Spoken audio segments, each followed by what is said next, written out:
Berikut ini saya akan menjelaskan kajian dalam asuhan kebidanan fisiologis siklus reproduksi, yaitu ovulasi. Yang paling berperan penting dalam siklus reproduksi wanita adalah kelenjar hipofisis, ovarium, dan rahim. Aktivitas mereka terkoordinasi setiap bulan. Satu atau beberapa ovarium melepaskan satu sel telur, suatu peristiwa yang dikenal sebagai ovulasi. Dari serangkaian interaksi kompleks antara kelenjar hipofisis, ovarium, dan rahim, membuat kelenjar pituitari berada di bawah kendali area otak kecil yang dikenal sebagai hipotalamus.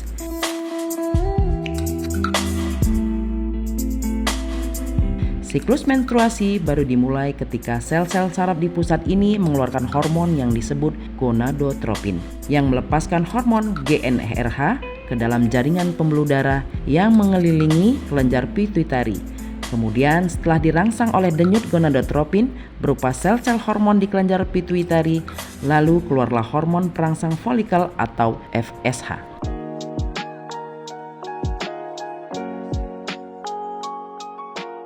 FSH bergerak dalam aliran darah mencapai ovarium. Ia merangsang pembentukan dan pertumbuhan folikel di satu atau beberapa ovarium.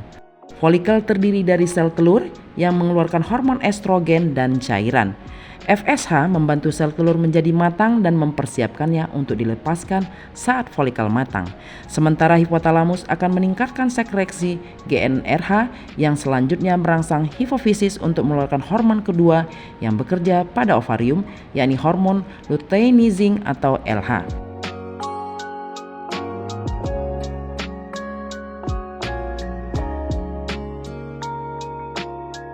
Menjelang pertengahan siklus, tingkat LH dalam darah sudah berada di puncak batas produksinya. Situasi ini menjadi pemicu ovulasi dalam beberapa menit setelah dilepaskan. Sel telur dipandu oleh pengisapan melalui lubang di ujung luar tuba Fallopi yang memulainya dari awal.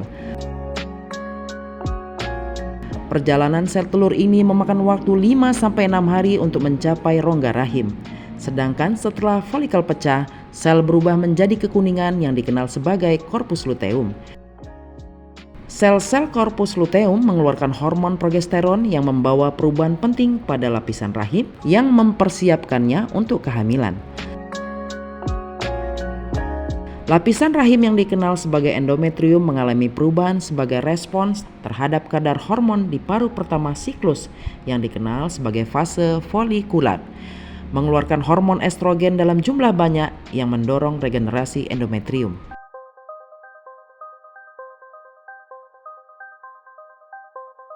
Setelah ovulasi, terdapat perubahan penting pada endometrium yang bertujuan agar dapat menerima sel telur yang telah dibuahi. Perubahan ini disebabkan oleh sekresi progesteron dari corpus luteum. Sekresi progesteron akan dipertahankan selama beberapa hari. Tetapi jika sel telur tidak dibuahi dalam waktu tersebut, maka korpus luteum layu dan kadar progesteron serta estrogen menurun, memicu pelepasan lapisan rahim seiring dengan aliran menstruasi. Siklus kemudian dimulai kembali, tetapi jika sel telur dibuahi tidak terjadi menstruasi, karena korpus luteum terus berfungsi mengeluarkan progesteron selama 3 bulan pertama kehamilan. Setelah itu, banyak perubahan terjadi untuk mendukung perkembangan embrio. You should let me love you, let me be the one to